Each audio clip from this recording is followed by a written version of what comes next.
یا ایھا النبی حسبک اللہ ومن اتبعک من المؤمنین۔ یہ سورہ انفال کی آیہ مبارکہ ہے جس کے اندر اللہ رب العالمین نے فرمایا، اے میرے محبوب، اللہ آپ کے لیے کافی ہے، اور مسلمانوں میں سے، مومنوں میں سے وہ کہ جنہوں نے آپ کی پیروی کی،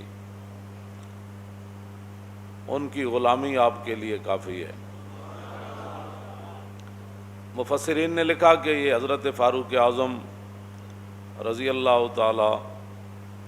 عنہ کے ایمان لانے پر آیہ کریمہ نازل ہوئی۔ نبی علیہ الصلوۃ والسلام نے اللہ رب العالمین سے دعا مانگی، یا اللہ ایک عمر دے دے، اسلام کا کام ہو جائے گا۔ اللہم اعز الاسلام بعمر ابن الخطاب۔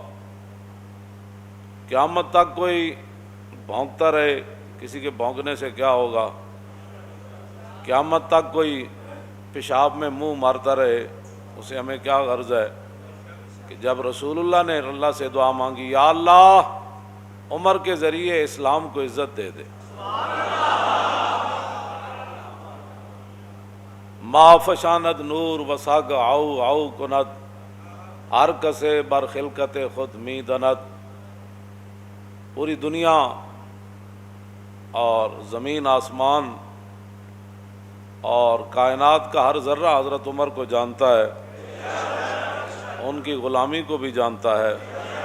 رسول اللہ کے ساتھ وفاداری کو بھی جانتا ہے، اور رسول اللہ کے دین کا جو انہوں نے کام کیا ساری دنیا جانتی ہے، پہاڑ بھی جانتے ہیں، اور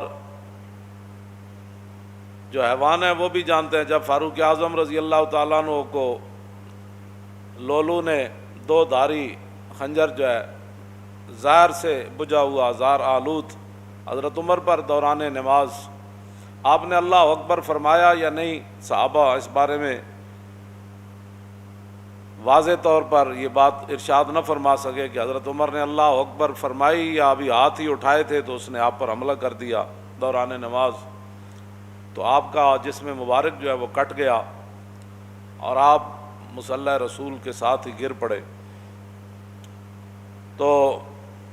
بعد میں صحابہ پھر ایک حکیم کے پاس گئے، آپ کے علاج کے لیے دور دراز اسے لینے کے لیے گئے کہ بھئی آپ آئیں حضرت عمر کا علاج کریں۔ جب وہ حکیم صاحب صحابہ کے ساتھ آ رہے تھے تو راستے میں کہنے لگے میں واپس جا رہا ہوں، حضرت عمر کا تو وصال ہو گیا ہے۔ وہ کہنے لگے آپ کو کیسے پتہ؟ آپ نے فرمایا یہ جو بکری ہے نا دیکھ رہے ہیں، یہ جو فصل کھا رہی ہے یہ اس مالک کی نہیں ہے، یہ کسی اور کی بکری ہے جو غیر کا فصل کھا رہی ہے، اور جب تک حضرت عمر زندہ تھے تو بکریاں بھی غیر کا فصل نہیں کھایا کرتی۔ یہ اس بات کی دلیل ہے کہ حضرت عمر دنیا سے تشریف لے گئے۔ تو جو لوگ بے نماز ہیں، اور بے نماز بھی اس طرح ہیں کہ وہ جماعت کو کوئی اہمیت نہیں دیتے، کوئی شرعی مجبوری ہو تو وہ تو ہے، میں سب کے ساتھ یہ میں خطاب کر رہا ہوں، پوری امت کے ساتھ، کہ فاروق اعظم رضی اللہ تعالیٰ عنہ شدید زخمی ہو کر گر پڑے، اور لولو کو پکڑتے ہوئے مجوسی کو اور بھی صحابہ شہید ہو گئے۔ پھر ایک صحابی نے اس کے اوپر کمبل ڈالا، اس نے پھر اپنی گردن کاٹ دی تاکہ یہ راز راز ہی رہے کہ حضرت عمر کے شہادت کے لیے کہاں سے سازش چلی۔ تو بات جو میں کرنے لگا ہوں بہت بڑی بات ہے، اگر کسی کو سمجھ آ جائے کہ فاروق اعظم رضی اللہ تعالیٰ عنہ کو اگر بر وقت صحابہ اٹھا کر گھر لاتے، بر وقت علاج معالجہ ہوتا، تو یہ تو اللہ کی تقدیر ہے، اس کی میں بات نہیں کر رہا، لیکن جو بظاہر اسباب ہیں، بر وقت حضرت عمر کا علاج ہو جاتا تو ممکن ہے حضرت عمر بچ جاتے یا کچھ دن اور امت کو فائدہ ہو جاتا، لیکن حضرت عمر وہاں، آپ کا پیٹ مبارک کٹا ہوا ہے، خون بہہ رہا ہے، اور جماعت بالکل تیار ہے، تو نہ مسجد میں افراتفری مچی، نہ کسی نے جماعت کو چھوڑا، اور دو صحابہ کی لاشیں بھی پڑی ہیں وہاں، شہید ہو گئے، لیکن حضرت عمر نے عبد الرحمن بن عوف صحابی رسول کو فرمایا کہ آپ کھڑے ہو جائیں، مجھے یہیں زخمی رہنے دیں، آپ نماز باجماعت پڑھائیں۔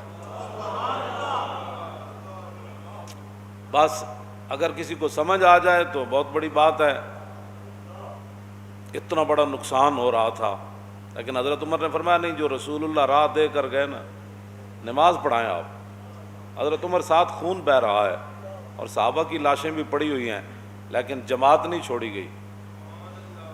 اور آج مسلمان ہر چیز چھوڑ کر